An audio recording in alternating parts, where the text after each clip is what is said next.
What does it mean to actualize your potential? It can be as small as literally doing what you want in a day, and it can be as big as accomplishing your dreams, literally changing the world, potentially. Actualizing your potential is a phenomenal way to go about setting your goals, setting your expectations, your standards for your life, without having a sense of pride in our ability to make a difference in our own lives and actually capitalizing on the things that we want to do. We're not going to be as successful, we're not going to be as happy, and we're definitely not going to get what we want or deserve in this life. So what does it mean to actualize your potential? Well, we're all born geniuses. So when we're super young, when we're first popped out of the womb, we are geniuses. We know, we have a curiosity for the world. We have a potential that can literally change the fabric of how society looks at life. Over the years, as we get accustomed to the mentalities of our parents, our elders, our academic institutions, we start to second guess ourselves. We start to think, you know what, maybe I'm not as cool as I thought I was. Maybe I can't accomplish the things that I think I should. Maybe. Doubts. Oh God, there's no light here. Doubts are what stop us from actualizing our potential. And what is our potential? Our potential really just comes down to ability. We all have talents. We all have skills. We all have aspirations in life, unique, specific philosophies. But doubts can stifle these things drastically.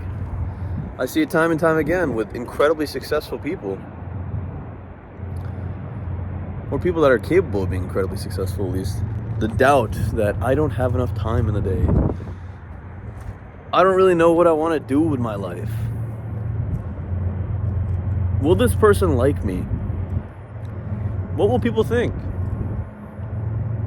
Doubts are the biggest thing that are going to hold you back from actualizing your potential, because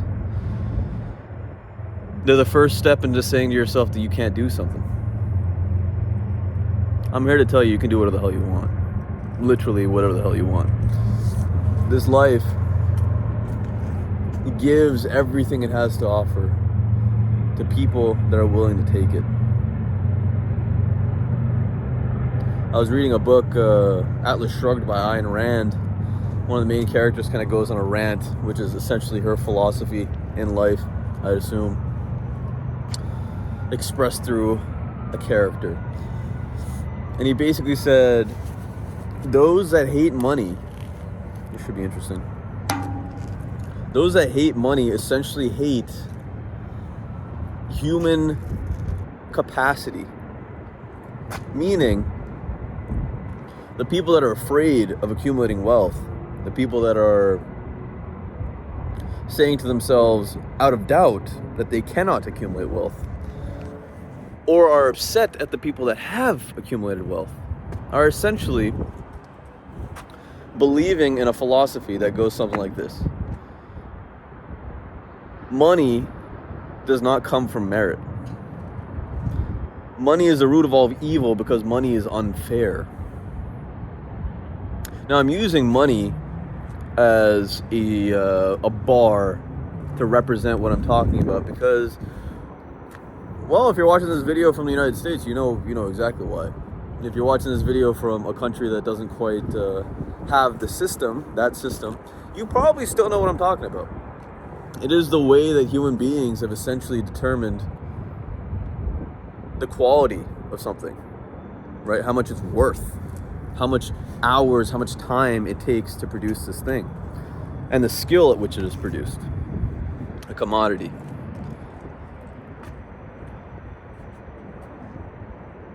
So to say to yourself that the pursuit of being the greatest that you can possibly be is an evil thing is something that is selfish. It's something that is society doesn't need. I think is a parallel to that thought process that money is evil, essentially. And many of you may disagree. If you disagree, throw it in a comment. I'm curious. I'd love to chat about it, to be honest with you. But actualizing your potential, my friend, how do we do it? How do you and I actualize our potential? I think the first step is always going to be knowing what it is that you're good at doing. What do you actually genuinely enjoy doing on a daily basis, on a weekly basis? What is it? What is it that gets you out of bed excited on a weekend morning? What is something that you could do for hours and hours and completely forget that time exists? When you find these things, I really, really hope that you spend the time to carve out a routine that includes these things. Because I have a firm belief that these are part of our potential. These are part of our gamut of possibilities. And if we build these things up, where opportunity meets planning, preparation, we're going to stumble across things that are incredibly beautiful for our lives and probably continue the momentum of actually getting to where we want in life. I think the first step, is going to be think about the things that you love to do, and do those things as much as you possibly can. Now, if it's something that's bad for you, not exactly what I'm saying, but you can feel it in your soul if something's bad for you. I ain't got to tell you if something's bad for you. You know if it's bad for you. The second step is going to be, there's a quote that said, the best chess players are the ones that make moves that give them the most possible options in the future. So if potential is this kind of fleeting cloud, if opportunity, if our goals are kind of like this amorphous thing that we can't really grab, but we have to somehow get it to come to our general vicinity, to have an abundance mindset, I think is very, very important. So essentially setting yourself up for the possibility of the most to come to you. Meaning preparing, doing that thing that you love doing all the time, and making sure that if an opportunity strikes up, that you do not second guess yourself. That you realize it is way, way, way easier than you assume it is to do the very thing that you want to do. It's just a matter of getting in there, getting in the water, forcing yourself. That's another major part of it, I think, is, all right, you found something you love, but we're emotional creatures, right?